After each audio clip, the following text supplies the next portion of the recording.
Have you ever wondered if the dream of retiring early is actually possible, or the astronomical cost of healthcare will keep you chained to your desk until you're 65? The truth is that health insurance is often the single biggest hurdle for early retirees, but it doesn't have to be a deal breaker. If you've been searching for a way to escape the 9 to 5 without losing your medical safety net, you are in the right place because there are actually several viable paths to staying covered while you enjoy your freedom. My name is Sarah, and today we are breaking down the specific strategies you can use to bridge the gap between your early retirement date and the day you finally become eligible for Medicare.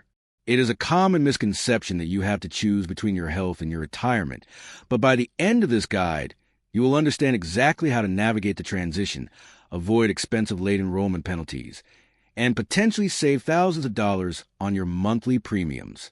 Whether you are planning to retire next month or in the next 5 years, understanding these options is a key to making your early exit permanent and stress-free.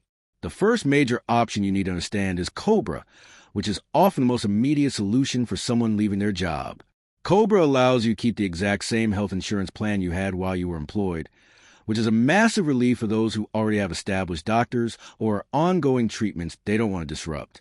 A very common mistake people make is thinking they can only get COBRA if they are laid off, but that is simply not true. Even if you quit voluntarily to retire early, your employer is generally required to offer it if they have more than 50 full-time employees. When you leave, this triggers a qualifying event that essentially opens up a mini enrollment period just for you, allowing you to even switch between the different plans your company offers, like moving from an HMO to a PPO. However, there is a catch that catches many retirees off guard: the cost. Because your employer is no longer subsidizing your premium, you should plan on paying at least double what you were paying before, plus a 2% administrative fee. Furthermore, COBRA is only a temporary bridge, typically lasting just 18 months. This makes it a great choice for someone retiring at 63 and a half who just needs to reach Medicare. But if you're retiring earlier, you will eventually need a more permanent plan. It is also vital to remember that COBRA is not considered creditable coverage for Medicare Part B. If you stay on COBRA past age 65 instead of switching to Medicare, you could be hit with lifelong late enrollment penalties. Always be proactive with your company's HR department to ensure you don't miss your enrollment window, because even though they are supposed to contact you, any miscommunication could leave you in a very difficult spot. If COBRA is too expensive or your 18 months are up, the next place to look is a health insurance marketplace, often referred to as the ACA or Obamacare.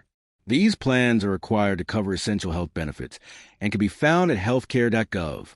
While the standard open enrollment for these plans happens every year between November 1st and December 15th, retiring early and losing your job-based coverage is considered a qualifying life event. This triggers a special enrollment period that lets you sign up for a plan immediately, regardless of the time of year. One of the biggest advantages of the marketplace is the potential for massive savings through tax credits. Many early retirees find that because their taxable income drops significantly once they stop working, they qualify for subsidies that make these plans much more affordable than they originally expected. In fact, it is often worth spending an hour with an accountant to see if you can lower your taxable income even further. A small investment in professional advice could save you thousands of dollars in annual premiums. When navigating the marketplace, it is highly recommended to work with a licensed broker. Brokers are third-party experts who help you navigate the confusing array of options at no extra cost to you, as their fees are already baked into the insurance premiums. Whether you go through a broker or do it yourself, the price is the same, but a broker can ensure you don't get stuck with the wrong plan for an entire year. Just keep in mind that unlike losing your job, voluntarily ending a COBRA plan early does not count as a qualifying life event, so you have to time your transitions carefully to avoid a gap in coverage. For those who are relatively healthy and looking for a more budget-friendly alternative, short-term health insurance plans have evolved significantly in recent years. While they used to have a poor reputation, they can now be an excellent money-saving tool for early retirees. These plans can be up to 50% cheaper than traditional insurance, with some healthy individuals finding coverage for less than $100 a month. One of the standout features of short-term plans is that they often provide nationwide PPO coverage, which is becoming increasingly rare in the marketplace and is perfect for retirees who plan to travel. You can enroll in these at any time, and in many states, you can keep the coverage for up to 36 months. However, you must be aware of the trade-offs.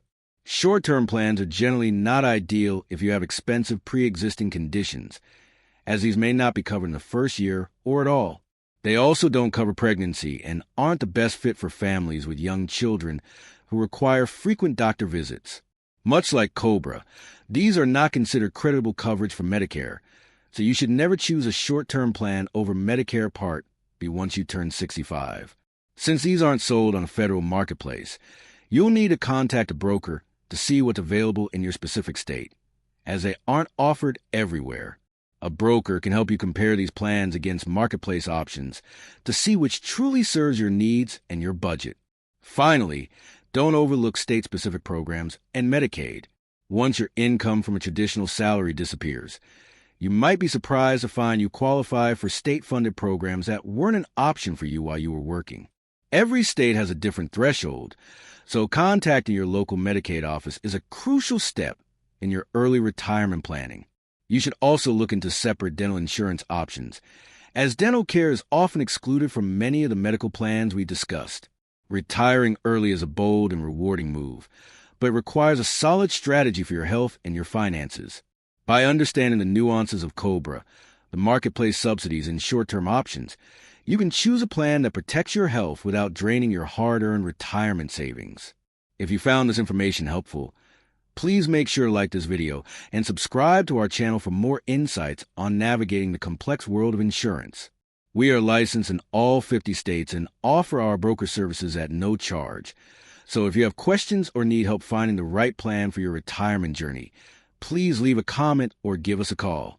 Would you like me to provide a list of the specific documents you will need to have ready when applying for marketplace insurance during the special enrollment period?